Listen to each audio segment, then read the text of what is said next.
अस्सलाम वालेकुम। ਅਸੀਂ ਮੌਜੂਦ ਹਾਂ ਜੀ ਇਸ ਟਾਈਮ ਫੈਸਲਾਬਾਦ ਇੰਟਰਨੈਸ਼ਨਲ 에ਅਰਪੋਰਟ ਦੇ ਉੱਤੇ ਤੇ ਸਰੋਇਆ ਸਾਹਿਬ ਨੂੰ ਛੱਡਣ ਆਏ ਆ ਜਨਾਬ। ਇਸਤੰਬੁਲ ਜਾ ਰਹੇ ਹਾਂ ਹੈਂ ਤੇ ਅਸੀਂ ਇਹਨਾਂ ਨੂੰ ਬਾਏ ਬਾਏ ਕਰਨ ਆਏ ਆ। ਅੱਲਾਹ ਤਾਲਾ ਖੈਰੀ ਸਲਾਮਤੀ ਲੈ ਕੇ ਜਾਵੇ ਤੇ ਇਵੇਂ ਵਾਪਸ ਲੈ ਕੇ ਆਵੇ। 10 ਦਿਨਾਂ ਦਾ ਇਹਨਾਂ ਦਾ ਟੂਰ ਹੈ। ਹਾਂਜੀ ਰਾਣਾ ਸਾਹਿਬ ਵੀ ਨਾਲ ਆ ਜੀ। ਹਾਂਜੀ ਸਰੋਇਆ ਸਾਹਿਬ। ਹਾਂਜੀ ਉਹ ਸਵੇਰ ਦਾ ਟਾਈਮ ਆ ਜੀ ਤੇ ਗਲਾ ਸਾਥ ਨਹੀਂ ਦੇ ਰਿਹਾ ਤੇ ਬਸ ਦੁਆਵਾਂ 'ਚ ਯਾਦ ਰੱਖਿਓ ਜੀ। ਤੁਹਾਨੂੰ ਤੁਰਕੀ ਦਿਖਾਵਾਂਗੇ ਤੇ ਅਸੀਂ ਤੁਰਕੀ ਤੁਹਾਨੂੰ ਦਿਖਾਵਾਂਗੇ ਪੰਜਾਬੀ ਦੇ ਵਿੱਚ। ਦੇਖਿਆ ਤੁਸੀਂ ਤੁਰਕੀ ਅੱਗੇ ਵੀ ਹੋਣਾ ਪਰ ਅਸੀਂ ਤੁਹਾਨੂੰ ਈਚੀ ਮੇਚੀ ਦਿਖਾਵਾਂਗੇ। ਸਾਡਾ ਸਟਾਈਲ ਵੀ ਵੱਖਰਾ ਨਾ ਪਹਿਲੀ ਦਫਾ ਪੰਜਾਬੀ ਹਾਂ ਈਚੀ ਮੇਚੀ ਤੁਹਾਨੂੰ ਸਾਰੀ ਦਿਖਾਵਾਂਗੇ। ਤੁਰਕੀ ਕਿੱਥੋਂ ਆ, ਤੁਰਕੀ ਅਸੀਂ ਆਜ਼ਾਦ ਕਰਨ ਚੱਲੇ ਨਵੇਂ ਸਿਰੇ ਤੋਂ। ਹਾਂ ਚਲੋ ਜੀ ਅੱਲਾਹ ਪਾਕ ਖੈਰ ਸਲਾਮਤੀ ਲੈ ਕੇ ਸਿਫਤ ਜਾਵੇ। ਸ਼ੁਰੂ ਕਰਾਂਗੇ। ਬਸ ਦੁਆਵਾਂ ਦੀ ਲੋੜ ਆ। ਦੁਆਵਾਂ ਅੱਗੇ ਵੀ ਕਿਰਾਇਆ ਤਾਂ ਮੈਂ ਭਰਤਾ, ਦੁਆਵਾਂ ਦੀ ਲੋੜ ਆ।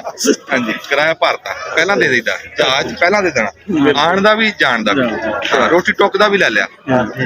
ਹੋਟਲ ਦਾ ਵੀ ਯਾਨੀ ਕਿ ਸਾਰਾ ਪਰਚੀ ਹੈ, ਹੋਟਲ ਦੀ ਪਰਚੀ ਵੀ ਹੈ ਆਪਣੇ। ਅੱਛਾ ਯਾਨੀ ਕਿ ਹੁਣ ਫਿਕਰ ਕੋਈ ਨਹੀਂ ਹੈ ਵੀ ਇੱਥੋਂ ਬਹਿ ਜਾਣਾ ਤੇ ਉਹਨਾਂ ਨੇ ਭੇਜ ਦੇਣਾ। ਭੇਜ ਠੀਕ ਹੋ ਗਿਆ ਜੀ। ਬੜੀ ਮਿਹਰਬਾਨੀ। ਅਸੀਂ ਜੀ ਖਾਲਦ ਮਕਬੂਲ ਨੰਬਰਦਾਰ ਸਾਹਿਬ ਦੇ ਤੇ ਰਾਣਾ ਅਸਲਮ ਖਾਨ ਵਕਾਰ ਸਾਹਿਬ ਦੇ ਅਸੀਂ ਬੜੇ ਸ਼ੁਕਰਗੁਜ਼ਾਰ ਹਾਂ ਵੀ ਤੁਸੀਂ ਸਾਨੂੰ ਤੋੜ ਇੱਥੇ ਤੱਕ ਛੱਡਣਾ ਹੈ ਜੀ, 에ਅਰਪੋਰਟ ਤੱਕ। ਹਾਂ ਸਵੇਰੇ ਤੜਕੇ ਉੱਠਣਾ ਕਿਹੜਾ ਸੌਖਾ। ਅਸੀਂ ਕਿਹਾ ਕੋਈ ਨਹੀਂ ਕਿਸੇ ਵਾਸਤੇ ਉੱਠਦਾ। ਮੋੜ ਨਾ ਆਵੇ। ਮੋੜ ਨਾ ਆਵੇ।